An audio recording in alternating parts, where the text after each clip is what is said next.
Good morning. I'm Bo Mason, Commissioner for the Utah Department of Public Safety. I'd be remiss if we didn't start off today and recognize the significance of the day. Historically, on 9/11, law enforcement has come together as a group to recognize and honor those that sacrificed to preserve the ideals of this country, the freedoms of this country. And instead, we find ourselves today hunting a murderer who chose to violate our rights, the rights of an individual within this country. Just to recap yesterday's events, at around 12:20 p.m., political influencer Charlie Kirk was at Utah Valley University participating in a student-sponsored event with Turning Point USA. Charlie was shot at that event. He was transported to a local hospital where he later passed. Last night, his body was moved to the state office of the medical examiner. We will continue to facilitate movements to get him home today and with his family. Yesterday, during the investigative process, we located a couple of persons of interest. We interviewed those individuals, and after releasing them and after clearing them of being suspects, they faced scrutiny, they faced threats. We asked the public to be patient with the investigative process. These individuals were not suspects, they were people of interest. We ask that you do not impose into those people and that investigative process. They don't deserve that harassment for being subject to that. I'd like to thank all the investigators that are involved in this. They have worked around the clock. All day yesterday, through the night last night, investigators from the State Bureau of Investigations, from county, from city agencies, the university, our federal partners with the FBI, the ATF, and many others. Those are just a few of the people that we have involved in this. I'd like to thank all of them for their strong work. Through all that work last night, we were able to make a few breakthroughs. We were able to track the movements of the shooter. Starting at 11:52 a.m., the subject arrived on campus, shortly away from campus. We have tracked his movements onto the campus, through the stairwells, up to the roof, across the roof to a shooting location. After the shooting, we were able to track his movements as he moved to the other side of the building, jumped off of the building, and fled off of the campus and into a neighborhood. Our investigators have worked through those neighborhoods, contacting anybody they can with doorbell cameras, witnesses, and have thoroughly worked through those communities, trying to identify any leads. We do have good video footage of this individual. We are not going to release that at this time. We are working through some technologies and some ways to identify this individual. If we are unsuccessful, we will reach out to you as the media and we will push that publicly to help us identify them. But we're confident in our abilities right now, and we would like to move forward in a manner that keeps everyone safe and moves this process appropriately. Last night I communicated with Erica. That family's devastated. As a Commissioner of Public Safety, as a father, as a husband, I can only imagine what that family's going through. The heinous event that happened yesterday is not Utah. This is not what we're known for. Over the past several weeks, we've seen the state come together to help families in mourning, come together as a community to show what Utah is known for a state of character, of service, of camaraderie, of a neighboring feel. We will not stand for what happened yesterday. We are exhausting every lead. We have every officer invested in this, every investigator, every local agency. The outpouring of support from the law enforcement community has been astounding. We are investing everything we have into this, and we will catch this individual. Having walked through the crime scene, through the hallways of this school, through the classrooms, I can't imagine what the people on scene felt as well. A horrific event where some of them barricaded in classrooms, some of them ran in fear.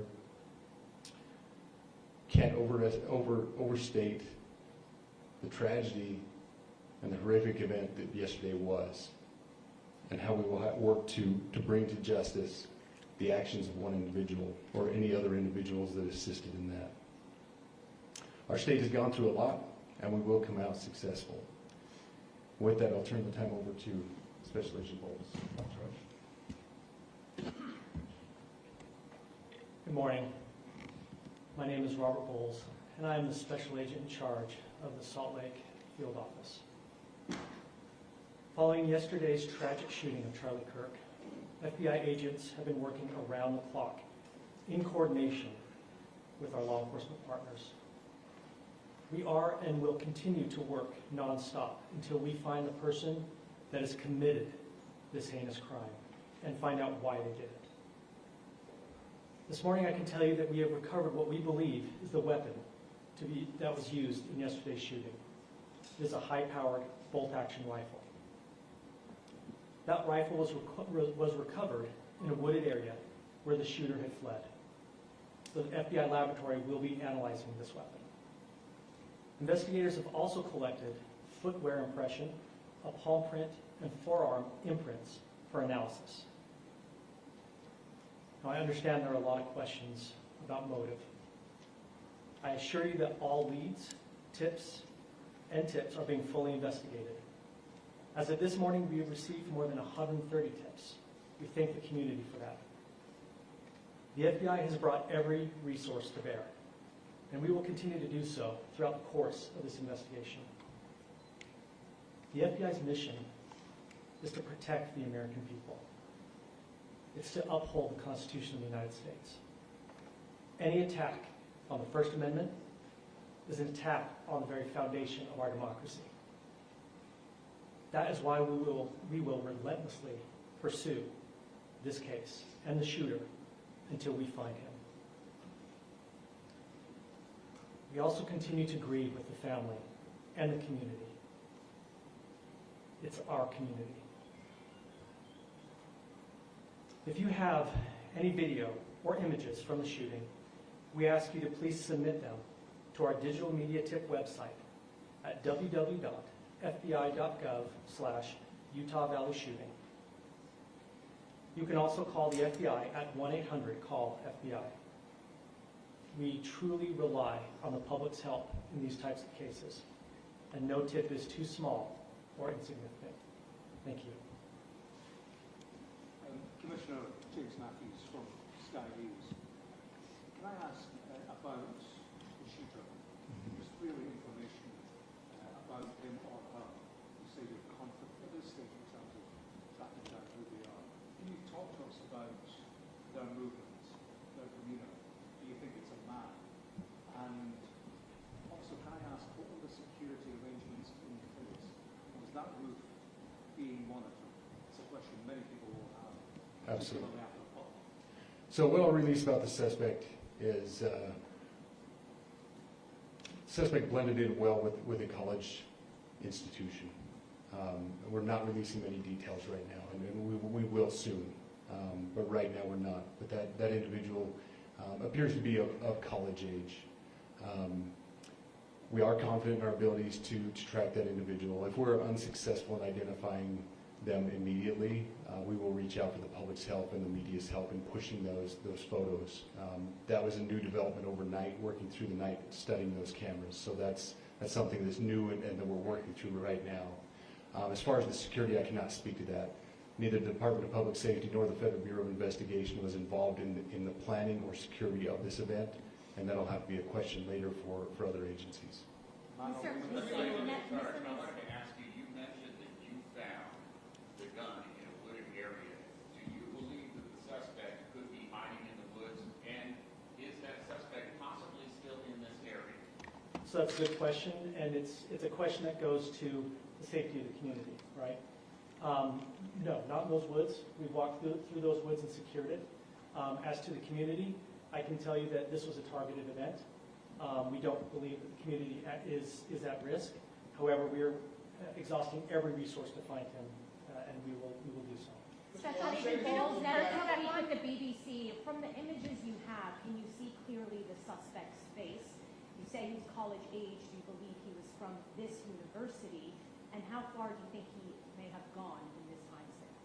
So I can't comment specifically on his face or any details such as that, as it's continuing to be a part of the investigation, and again, we'll release that shortly. However, we're doing everything we can to find him, and we're not sure how far he has gone yet. But we will But you do our have a best. clear image of his face? We have images of the suspect. So, Can you trace the gun to owner? That you've been able to recover, do you believe you know who this person is, the person that you're looking for at this point? Again, as part of the investigation, we're not releasing any details such as that. Right? Any fingerprints or DNA? We are exhausting all of our resources to be able to collect those, but that's, again, part of the investigation. Have you been able to trace back the owner of the gun? Excuse me? You said you found the weapon. Have you been able to trace back the owner of that weapon or who purchased it? We are working on that, but again, part of the investigation that I can't. Agent Pauls, there's been a lot of turnover at the FBI. Do you think that's impacting the investigation at all? Not at all. We've got complete and total support from everyone from director on down, and it's been an incredible supportive environment so far. Are tweets like the one yesterday useful, though, where we announced that there's a suspect in custody? All I can say is that we're working the investigation the best we have with the environment we're given. Those are all the questions for right now. Thank you, everybody.